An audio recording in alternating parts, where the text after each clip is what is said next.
Oke, welcome back to Ruang Intelektual. Kali ini kita sudah ada di episode ke-11 dalam program bahasan bahas hasil bacaan.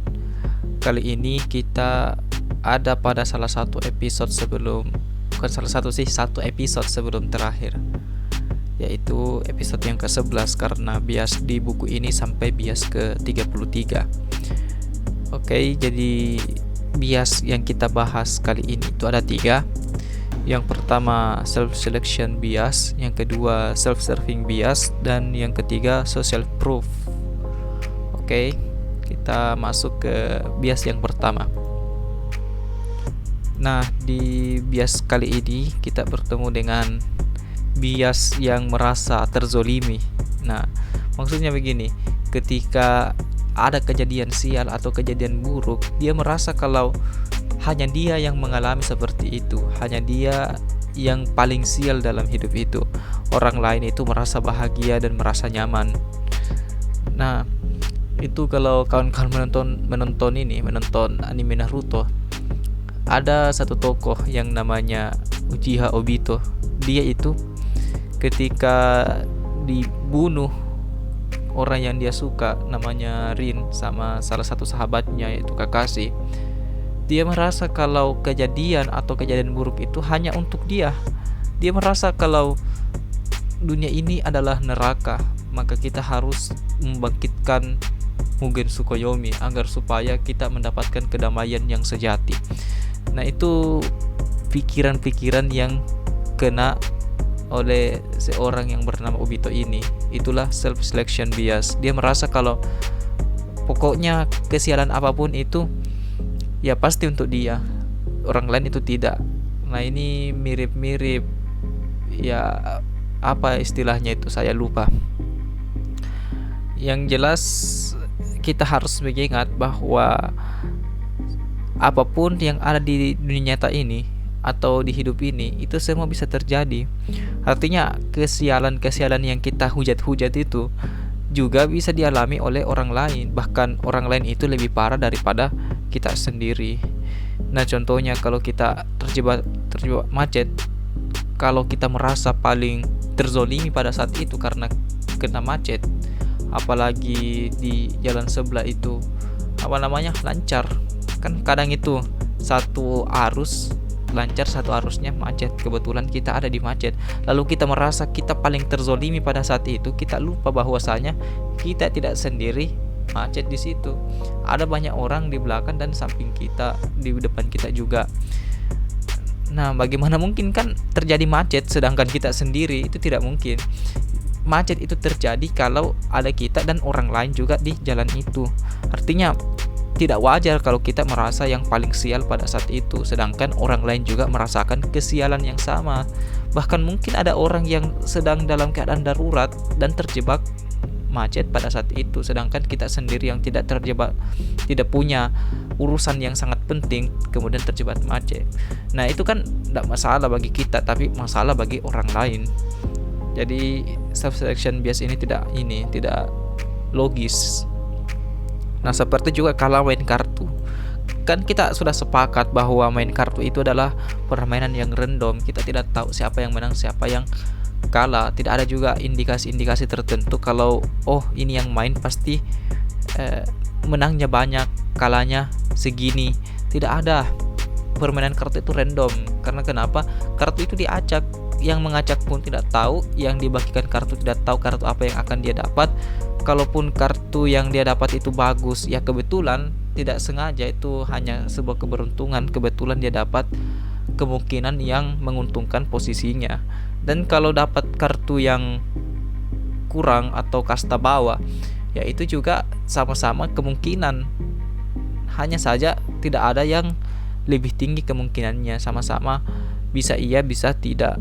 Begitu juga dalam kasus-kasus yang lain. Jadi kalau kalah main kartu, ya jangan merasa bahwa kita paling sial pada saat itu, karena orang-orang yang main kartu bersama kita juga sama peluangnya kalah main kartu pada saat itu. Hanya saja biasanya dalam main kartu itu yang kalah itu yang terakhir. Kan yang terakhir itu satu. Dalam main kartu tidak mungkin 5 orang terakhir. Nah, artinya mungkin pada saat itu kita kalah tapi orang lain juga bisa seperti itu. Nah, kurang lebih seperti itu. Nah, begitu juga orang yang berpikir betapa ajaibnya dia masih hidup hari ini. Ini kebalikan dari yang ini tadi, yang merasa sial. Ini juga merasa kalau dia yang paling beruntung di hidup ini. Hanya dia satu-satunya yang mengalami keajaiban yang namanya hidup. Padahal ketika dia mengatakan itu dan memperdengarkan kepada orang lain, dia lupa bahwa orang yang mendengar itu adalah orang yang hidup juga, yang sama-sama mengalami keajaiban yang dia juga alami. Artinya kalau kita merasa kita paling sial atau kita paling beruntung di hidup ini, maka kita terkena self selection bias. Nah, itu perlu kita ingat sekali lagi bahwa hidup ini dinamis. Bisa terjadi apa saja. Bisa saja kita beruntung, bisa saja kita tidak beruntung. Kadang di atas, kadang di bawah. Itu bias ke-28. Selanjutnya, nah ini ke-29, self-serving bias. Nah, bias ini selalu menjebak orang menjadi tidak objektif dalam memahami dirinya, sekaligus mispersepsi terhadap kenyataan yang ada. Nah, seperti apa bentuk biasnya? Ini kan bentuk konsekuensi dari bias ini, atau bentuk akibat efek dari bias ini. Nah, seperti apa? Nah, ini kalau ada yang salah berarti dari orang, kalau benar berarti dari diri sendiri. Kan ini egois sekali. Kalau misalnya dia naik kelas atau naik tingkat, dia merasa oh ini berasal dari kemampuan saya, ini usaha saya belajar, ini merupakan kecerdasan saya yang diwariskan dari keturunan saya, serba saya kan. Sekalinya salah atau tidak naik kelas atau tinggal tingkat, dia bilang begini, oh itu yang salah periksa itu dokternya, dosen yang salah periksa. Dia itu hanya menilai saya dari sisi ini, dia itu hanya begini. Kan kalau salah dilempar ke orang lain, kalau benar ke diri sendiri. Ini sangat egois. Nah, jadi sebenarnya ada banyak yang bisa menjelaskan bagaimana fenomena ini terjadi pada diri manusia. Tapi bias yang paling ringkas itu adalah bias merasa nyaman. Siapa kan yang tidak nyaman kalau benar itu dari diri dan salah orang? Tidak ada orang yang merasa nyaman kalau saat dia dalam keadaan salah dan dia tahu. Sedangkan orang itu merasa nyaman ketika dia benar. Nah, itu yang membuat manusia merasa oh kalau benar itu dari diri sendiri, kalau salah dari orang. Itulah kenapa kalau kita di pesantren-pesantren atau dimanapun itu, orang-orang tua kita selalu mengajar bahwa kebenaran itu datangnya dari Tuhan, karena kebenaran itu ada karena Tuhan yang menciptakan kebenaran itu, bukan disebabkan oleh kita sendiri. Seandainya yang disebabkan oleh kita sendiri, kenapa kita bisa salah kan? Nah, sedangkan salah itu dari kita sendiri. Karena kenapa? Kita tidak mengikuti apa yang dititahkan oleh Tuhan, apa yang diperintahkan oleh Tuhan. Nah, itulah biasa di akhir-akhir ceramah itu selalu ada ungkapan begini.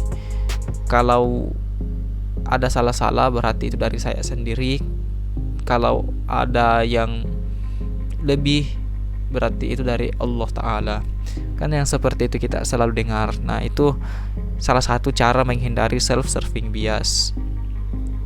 Nah, untuk lepas dari cara berpikir seperti ini, kita perlu kritik diri dan berdialog dengan diri sendiri. Nah, setiap sebelum tidur itu kan ada kawan-kawan yang punya kebiasaan overthinking, selalu memikirkan banyak hal sebelum tidur. Nah, waktu-waktu seperti itu sangat cocok untuk kita kritik diri kita sendiri, kita evaluasi diri kita sendiri. Kita itu salahnya di mana, kita harusnya itu bagaimana. Dan kalau misalnya ada kebenaran, kita harus apa, kan itu ada evaluasi, ada penyelesaian juga. Nah, kita banyak-banyak berdialog dengan diri sendiri. Sebelum memutuskan, kita berdialog dulu dengan diri sendiri, ini bagaimana, bagusnya seperti apa. Nah, berdialog ini bukan berarti kita berbicara seperti kita berbicara dengan orang, tapi maksudnya kita menimbang-nimbang dengan pikiran. Nah, kalau kita susah kritik diri, kan ada orang yang tidak bisa mengkritik dirinya. Tidak bisa ini dalam artian tidak mau. Nah, Kalau kita susah melakukan itu atau kita tidak mau mengkritik diri sendiri, maka tunggulah suara teman yang jujur. Suara teman ini yang akan membantu. Artinya kadang-kadang teman itu mengkritik kita itu harusnya bagaimana, kita itu arahnya kemana betulnya, pasnya itu bagaimana. Nah itu kadang-kadang dari teman. Atau kalau bukan datang dari teman, ya dari musuh. Musuh itu ya menampakkan kelemahan kita dan kesalahan kita. Jadi berterima kasihlah dari teman yang membantu kita menemukan kesalahan kita, karena kalau kita tidak tahu kesalahan kita, apa yang mau diperbaiki? Kan seperti itu, kita akan memperbaiki yang rusak. Nah begitu juga dengan musuh, kita berterima kasih oleh musuh-musuh yang menampakkan kelemahan dan kesalahan kita. Ini juga pernah diajarkan oleh guru saya di pesantren dulu. Kalau misalnya ada musuh atau ada kritikan yang membanjiri kita, bersyukurlah, karena dengan kritik itu kita bisa berkembang, kita bisa lebih full up lagi dari yang sebelum-sebelumnya. Justru yang harus kita waspadai adalah ketika pujian itu membanjiri kita. Justru karena adanya pujian-pujian itu, kita akan semakin buta oleh kekurangan-kekurangan kita. Nah, kurang lebih seperti itu di bias yang ke-29 ini, atau self-serving bias.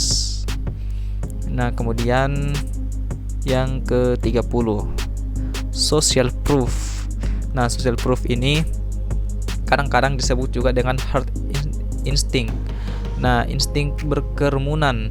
Artinya begini, kalau di lapangan itu ada satu orang saja tepuk tangan, kita ikut juga tepuk tangan. Artinya kita melihat apa yang dilakukan oleh orang lain. Kalau dilakukan oleh orang lain, kita merasa oh ini benar, saya tidak salah. Atau kadang-kadang kalau kita terlambat, atau begini saja, Anda misalnya melakukan satu kesalahan fatal dan Anda sendiri yang melakukan di sekolah, dan dihukum itu Anda sendiri. Nah, Anda kan akan merasa sangat bersalah dan sangat malu, karena Anda tahu bahwa oh saya bersalah. Nah, beda ceritanya kalau misalnya Anda dihukum satu angkatan, dibotak satu angkatan. Nah, anggaplah Anda dibotak satu angkatan dan Anda merasa bahwa oh ini asik-asik, ini benar. Tidak, siapapun yang melakukan itu tidak menjamin kebenaran suatu perbuatan, karena kebenaran itu satu hal dan menganggap benar sesuatu itu adalah hal yang lain. Nah, itu seperti di lapangan tadi. Nah, jadi kalau kita selalu ikut-ikutan, selalu merasa oh kalau dilakukan orang lain itu benar dan kita ikut-ikut saja, nah itulah yang disebut dengan social proof. Nah, kadang-kadang inilah yang menyebabkan massa itu berkelahi, rusuh, demo rusuh. Satu orang yang melempar, yang lain ikut melempar. Nah, ikut-ikutan ini yang itulah disebut dengan social proof, pokoknya ikut. Nah, ini perlu kita waspadai, meskipun tidak selamanya salah. Misalnya ada hal-hal yang tren, sebenarnya tidak ada masalah kita mengikuti hal-hal yang sifatnya tren-tren itu. Tapi bukan berarti sesuatu yang tren itu lantas sesuatu itu benar. Benar adalah satu hal dan tren itu adalah hal yang lain lagi. Kebenaran itu tidak digantungkan atau tidak dikuasai oleh individu tertentu. Kalau misalnya orang ramai-ramai berzina, orang ramai-ramai sering bicara kotor atau berkata-kata kotor, bukan berarti perbuatan itu menjadi perbuatan yang benar karena dilakukan oleh banyak orang. Nah, itu yang perlu kita ingat. Tapi tidak selamanya juga salah. Ada juga kondisi-kondisi tertentu yang mendukung kehidupan kita atau keadaan kita. Misalnya kita hadir di tempat baru atau baru datang di tempat yang baru yang kita tidak tahu apa-apa di sana. Nah, untuk mengetahui di mana tempat makan, kita ikuti masyarakat yang jalan ke tempat makan yang banyak dikunjungi oleh masyarakat. Nah, karena kita banyak mengikuti orang, akhirnya kita dapat tempat makan. Di keadaan ini, cara berpikir social proof itu ya cukup menguntungkan, tapi pada keadaan-keadaan yang lain itu ya tidak juga seperti tadi, seperti kayak demo rusuh, satu orang yang melempar, akhirnya yang lain ikut-ikutan melempar. Apalagi misalnya pamer aurat. Nah, ini kan di mana misalnya di TikTok banyak yang pamer-pamer aurat dan yang lain-lain itu ikut-ikutan juga. Nah, karena ikut-ikutan pamer aurat karena melihat tren, nah itu terkena social proof juga. Karena bias social proof ini akan menghalangi kita melihat realita yang nyata. Nah, jadi kita perlu ingat, apapun yang diikuti dan dilakukan orang, maka itu belum tentu benar. Karena kebenaran itu, kalau kita belajar ilmu kalam, kebenaran itu sifatnya qadim. Kebenaran itu sifatnya tetap. Kalau kita ambil dari tokoh agama Islam yang mewasiatkan kebenaran itu qadim yang tidak disebabkan adalah Sayyidina Umar bin Khattab kepada Imam atau Sayyidina Abu Musa al-Asy'ari. Nah, beliau mengatakan bahwa kebenaran itu qadim, tidak berubah-ubah dan tidak ditukar-tukar, tidak bisa diubah oleh apapun. Sedangkan dalam filsafat Yunani itu dicetuskan oleh Socrates, lalu diwarisi oleh Plato, lalu diikuti juga oleh Aristoteles. Itulah yang kita kenal dengan 3 kaidah dasar berpikir. Hukum identitas. Nah, itu di hukum identitas itu qanun al-huwiyah, bahwa segala sesuatu itu tetap pada hakikatnya. Nah, kalau misalnya kita